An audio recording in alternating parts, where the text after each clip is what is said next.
here in Ukraine. We don't want to leave. We're ready to fight.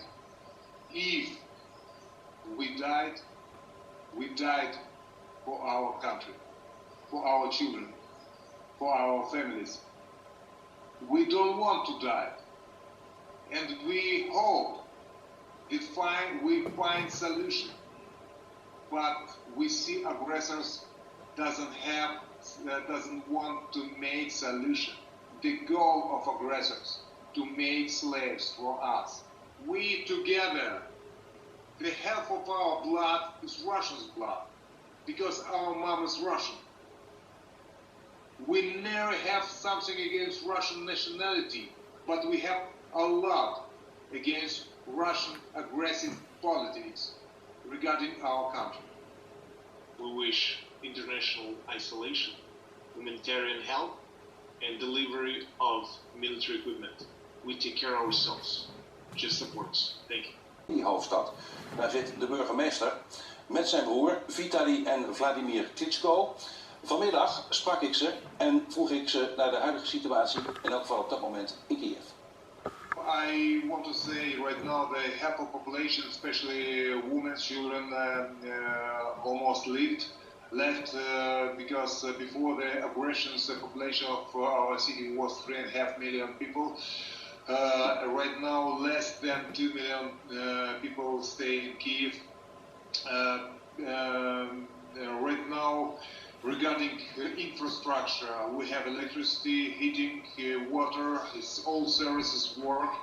Right now we make a defensive circle around Kiev, and the Russians, the aggressors, try to make a circle around Kiev and block the city.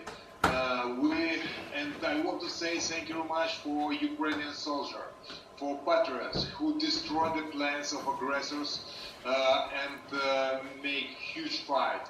The aggressors don't looking where the military, where the civilian, and we can't say exactly numbers died people, but I'm more than sure it's thousands already. We are hearing messages from the United States and also from NATO that the Russians are more and more closing in on Kiev. How far away are they at the moment? They not so far, but they doesn't come to the port of city because our soldiers stay and defend our city pretty good, and we're proud to have so great army.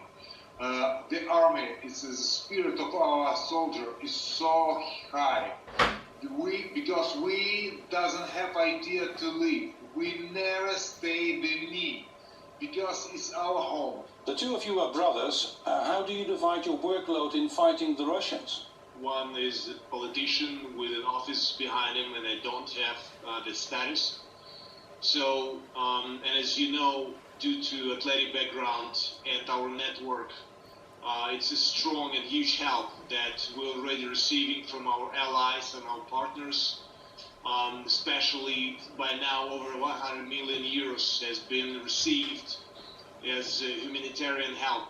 Today there were peace talks on high level. The ministers of foreign affairs from Russia and Ukraine met, but there was no result yet. Have you got any expectations that these peace talks will lead to a solution in the end or not? We still hope to find a diplomatic solution to bring the peace in our country, but not of the cost of Ukrainian people and Ukrainian interests. We actually,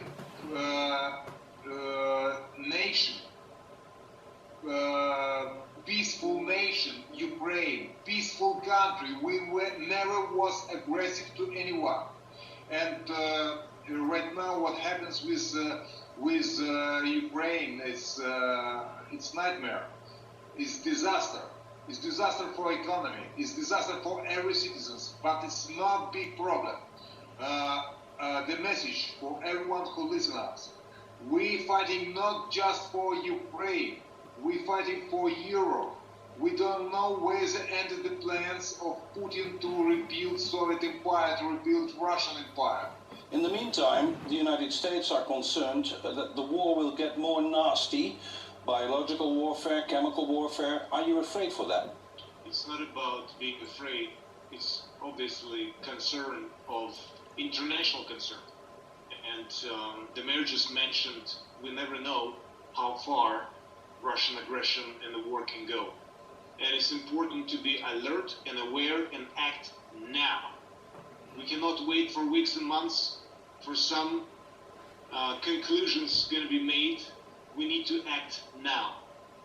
We need to isolate, and how to act now. We need to isolate Russia on economical side. We need military equipment in Ukraine. We need humanitarian help in Ukraine.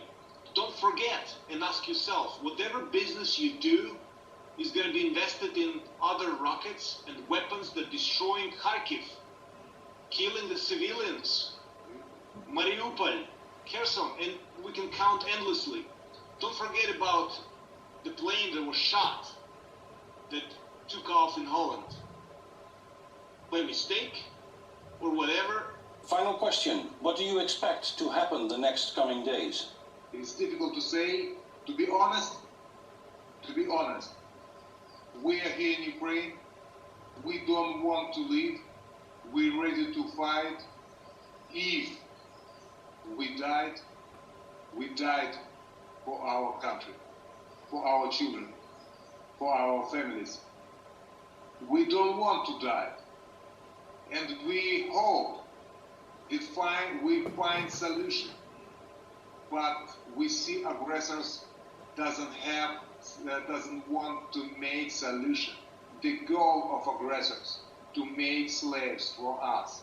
We together, the half of our blood is Russian's blood, because our mom is Russian. We never have something against Russian nationality, but we have a lot against Russian aggressive politics regarding our country. We wish international isolation, humanitarian help, and delivery of military equipment. We take care of ourselves. Just supports. Thank you. Anders de broers daar in Kiev. Ik zag u geraakt kijken. Nou ja, zeker. Kijk, ik denk om te beginnen dat deze twee broers samen met Zelensky symbool staan voor datgene wat de plannen van Poetin verstoord heeft. Namelijk de wil van het Oekraïense volk